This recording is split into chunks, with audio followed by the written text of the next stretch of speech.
So hello everyone, welcome to the channel the complete side banking awareness का। हम आज chapter number 14 complete करने वाले हैं, जिसमें हम टाइप्स ऑफ मनी पढ़ेंगे। ठीक है, और अभी 13 चैप्टर तक हमने कंप्लीट कर लिया है, तो ये चौथा 14th चैप्टर होने वाला है, जिसमें हम टाइप्स ऑफ मनी पढ़ने वाले हैं। तो टाइप्स ऑफ मनी में हम क्या क्या पढ़ने वाले हैं आज वो देख लेते हैं। पहले देखो, हम dear money, barren money, hot money, hard currency, fiat money के बारे में सारी चीज़ें बहुत अच्छे से पढ़ेंगे। और इस चैप्टर के एंड तक आपको बहुत क्लियरिटी हो जाएगी इन सारे टॉपिक्स की, पॉइंट्स की, हर एक चीज़ की। और एग्जाम्स में अगर ये पूछा जाता है तो बहुत अच्छा इम्पैक्ट आप क्रिएट कर पाओगे। और बाकी इसकी पीडीएफ चाहिए हो तो पीडीएफ के लिए कमेंट करना, मैं आपको कमेंट सेक्शन में या मतलब डिस्क्रिप्शन में पीडीएफ इसकी दे दूँगा। ठीक है, ओके, तो स्टार्ट करते हैं। पहले हम पढ़ेंगे डियर मनी से, चीज़ स्टार्ट करेंगे। ठीक है, एक एक चीज़ समझते हुए चलेंगे। Dear money, the money which is available at high interest rate and hence restrict expenditure by companies. देखो, जब मार्केट में लोन हाई इंटरेस्ट रेट पर मिलता है उसे डियर मनी कहते हैं। हाई इंटरेस्ट रेट की वजह से कंपनीज के लिए लोन लेना महंगा हो जाता है, इसलिए वो कम खर्च करती हैं और नए प्रोजेक्ट्स में इन्वेस्टमेंट भी कम करती हैं। ठीक है, आगे बात करते हैं। Due to restricted money supply, interest rate will be pushed up, hence it is very difficult to raise money during the period of dear money. देखो, जब इकोनॉमी में मनी सप्लाई कम होती है तब इंटरेस्ट रेट बढ़ जाता है। इंटरेस्ट रेट बढ़ने की वजह से लोन लेना मुश्किल और महंगाई हो जाती है। लोन लेना मुश्किल और महंगा भी हो जाता है। ठीक है, और इंटरेस्ट रेट बढ़ने की वजह से लोन लेना मुश्किल और महंगा तो हो जाता है। साथ में इस पीरियड को हम क्या कहते हैं? इस पीरियड को हम डियर मनी पीरियड कहते हैं, जहाँ कंपनीज और इंडिविजुअल्स के लिए पैसा अरेंज करना या लोन लेना डिफिकल्ट हो जाता है। अब याद रखना, डियर मनी से आप क्या समझ सकते हो? Dear money is equals to high interest rate होता है दोस्तों, और लोन महंगा हो जाता है, मनी सप्लाई कम होती है और स्पेंडिंग इसमें कम हो जाती है। ठीक है, तो ये था डियर मनी। आगे बात करते हैं, छोटा चैप्टर होगा, ज़्यादा टाइम हम इसमें नहीं लगाने वाले। आगे बात करते हैं बैरन मनी के बारे में। तो ये क्या है? Money that does not earn any interest. ठीक है, जो पैसा कोई इंटरेस्ट ब्याज अर्न नहीं करता उसे बैरन मनी कहते हैं। Money that is not invested anywhere, जो पैसा कहीं भी इन्वेस्ट नहीं किया गया हो, जैसे बैंक, एफडी, म्यूचुअल फंड या बिजनेस, इसमें उसे बैरन मनी कहते हैं। Money which is capped in a safe deposit locker. इसका क्या मतलब है दोस्तों? जो पैसा घर की तिजोरी या बैंक के लॉकर में सिर्फ पड़ा रहता है, उसका कोई इनकम या इंटरेस्ट नहीं मिलता है, उसे बैरन मनी कहते हैं। अब इसमें याद रखना बैरन मनी क्या होता है? जिसमें आपको नो इंटरेस्ट, नो इन्वेस्टमेंट, सिर्फ पैसा पड़ा हुआ है, घर में सिर्फ पड़ा हुआ है, उसको हम क्या बोलते हैं? बैरन मनी। पिक्चर प्रॉपर मिली नहीं थी दोस्तों, इसलिए यहाँ पर लगाया नहीं। आगे बात करते हैं। अब बात करेंगे हॉट मनी के बारे में, है ना? तो हॉट मनी क्या है? स्टार्ट करते हैं। Hot money refers to the fund that is controlled by investors which actively seek short-term returns. These investors scan the market for short-term, high-interest rate investment opportunities. A typical short-term investment opportunities that attract hot money is the certificate of deposits. बहुत ज़्यादा पढ़ा दिया, एक बार मैं पूरा समझा भी दूंगा, ध्यान से सिर्फ सुनना। ठीक है, हॉट मनी वो पैसा होता है जो इन्वेस्टर शॉर्ट टर्म प्रॉफिट कमाने के लिए एक जगह से दूसरी जगह जल्दी ट्रांसफर करते हैं।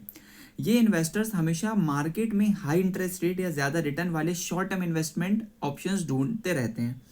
और उसके बाद से सर्टिफिकेट ऑफ डिपॉजिट, अभी यहाँ पर सीडी जो वर्ड है, सर्टिफिकेट लास्ट में जो पढ़ा था ना, सर्टिफिकेट ऑफ डिपॉजिट, एक ऐसा शॉर्ट टर्म इन्वेस्टमेंट ऑप्शन है जो हॉट मनी को अट्रैक्ट करता है, क्योंकि इसमें शॉर्ट पीरियड में अच्छा रिटर्न मिल सकता है।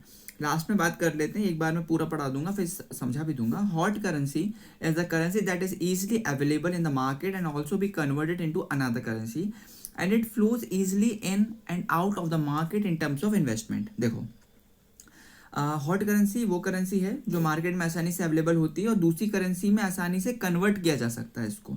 साथ में इस तरह का पैसा या करेंसी इन्वेस्टमेंट के लिए बहुत जल्दी मार्केट में आता है और बाहर निकल जाता है। इन्वेस्टमेंट के लिए बहुत जल्दी मार्केट में आता है और बहुत जल्दी बाहर निकल जाता है, इसलिए इसे हॉट मनी या फिर हॉट करेंसी कहा जाता है। ठीक है, अब याद रखना, hot money is equals to short term investment, high return, जल्दी एंट्री और जल्दी एग्जिट। Got it?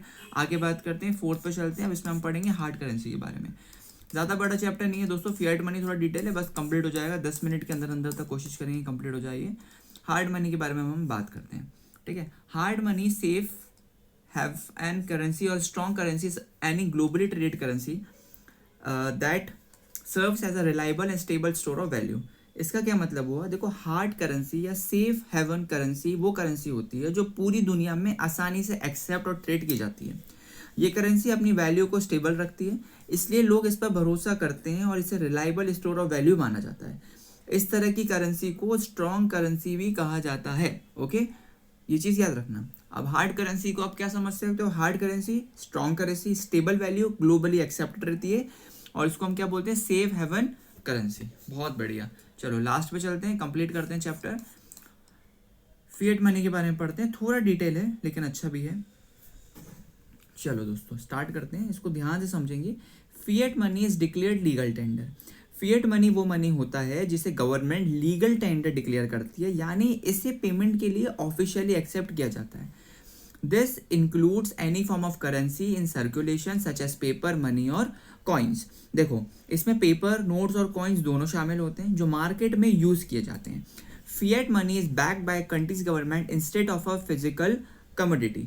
इसका ये मतलब है कि फिएट मनी की वैल्यू गोल्ड या सिल्वर जैसे फिजिकल कमोडिटी नहीं बल्कि गवर्नमेंट की ट्रस्ट और गारंटी से होती है। अब इसके बाद में money supply like money demand is a stock variable. The total stock of money circulation among the public at a particular point in time is called the money supply. RBI publishes figure for 4 alternative measures of money. इसमें 4 alternatives है, M1, M2, M3, M4, और इसके बारे में लिखा हुआ है। ठीक है, तो इसको बढ़िया तरीके से पढ़ाता हूँ मैं आपको फिर। Reserve money, MO, currency in circulation, bank deposit with the RBI and other deposit with the RBI.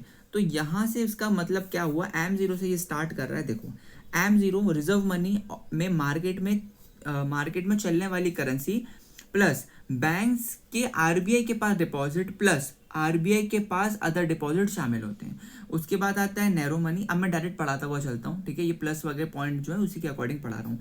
Narrow money क्या होता है दोस्तों, M1 नैरो मनी में पब्लिक के पास कैश, बैंक के डिमांड डिपॉजिट्स जो करंट अकाउंट और सेविंग अकाउंट होते हैं ना वो, प्लस आरबीआई के अदर डिपॉजिट शामिल होते हैं। इंटरमीडिएट मनी क्या होता है दोस्तों, M2 में M1 के साथ 1 साल तक का शॉर्ट टर्म डिपॉजिट भी ऐड किया जाता है। ठीक है, उसके बाद आता है दोस्तों ब्रॉड मनी M3। तो इसमें क्या होता है, M2 प्लस M2, ये ऊपर वाला बोल रहा है, इसमें M1 था तो ये वाला बोल रहा है। ठीक है, याद रखना। आगे बात करते हैं M3, मतलब इसमें M2 और long term deposit of residents रहता है, साथ में लाइक M2 के साथ long term deposit of financial institutions की कॉल टर्म फंडिंग भी शामिल होती है। M4 क्या होता है, M4 is the widest measure of money supply that the RBI uses. It supply all the except of M3 and M3 and also includes the savings of the post office bank of the country. It is least liquid measure of all of them. M4 is equals to M3 plus post office savings least liquid asset. इसको एक बार में पढ़ा देते हैं। देखो M4, ये M4 के बारे में पढ़ा रहा हूँ ना, सिर्फ सुनना, ये पूरा पढ़ा दिया, सिर्फ अब सुनना ढंग से। M4 क्या होता है दोस्तों, M4 सबसे बड़ा मेजर ऑफ मनी सप्लाई है। इसमें M3, इसमें जो हमने ये M3 पढ़ा था ना, ये M3 के साथ पोस्ट ऑफिस सेविंग्स भी शामिल होती है। क्या होती है दोस्तों, पोस्ट ऑफिस सेविंग्स इसमें शामिल होती है, और ये सबसे बड़ा लिक्विड मेजर माना जाता है। ठीक है, अब इसको याद रखना। अब मैं जो बोल रहा हूँ उसको ध्यान से सुनना। M0 reserve money, M1 narrow money, M2 में क्या होता है, M1 plus short term deposit, M3 होता है आपका broad money. Most important for exam में ये आता है, M3 के बारे में ध्यान से पढ़ लेना दोस्तों। ठीक है, ब्रॉड मनी बहुत इंपॉर्टेंट होता है। M4 क्या होता है, जिसमें M3 plus post office savings होती है, उसमें लीस्ट लिक्विडिटी होती है, लिक्विड होती है। ठीक है, आगे बात करते हैं। तो ठीक है, यहाँ तक पूरा कंप्लीट हो गया। हमने पूरे 5 टाइप्स पढ़ लिए, टाइप्स ऑफ मनी के। प्रॉपर स्क्रीनशॉट ले लेना, जो मैं पढ़ा रहा हूँ उसके अकॉर्डिंग समझ में नहीं आया तो पूरा आपके पास पीपीटी रहेगी, अपने अकॉर्डिंग भी थोड़ा एड ऑन करते हुए पढ़ते हुए चलना। ठीक है, बाकी अगर मुझसे ही पढ़ना हो तो मुझे बता देना कि ये समझ में नहीं आया, वापस समझाओ, तो एक इसी के बाद एक नई वीडियो में डेडिकेटेड उस टॉपिक को वापस से पढ़ा दिया जाएगा। ठीक है, तो दोस्तों ये था chapter number 14 complete starting banking awareness का। और इसके बाद हम चैप्टर नंबर 15 स्टार्ट करने वाले हैं, जिसमें हम टाइप्स ऑफ बैंकिंग पढ़ेंगे, जिसमें टोटल 14 टाइप्स की बैंकिंग होती है। ठीक है, like branch banking, universal banking, shadow banking, retail banking, wholesale banking और ऑफशोर, ग्रीन, मर्चेंट, न्यू, ये बहुत सारी चीज़ें होती हैं। तो ठीक है फिर, मिलता हूँ फिर आपके साथ एक नई वीडियो में, एक नई क्लास में। तब तक के लिए जय हिंद, जय भारत, अपना ध्यान रखो, पढ़ाई करते रहो। Shivam Tiwari signing off guys, thank you.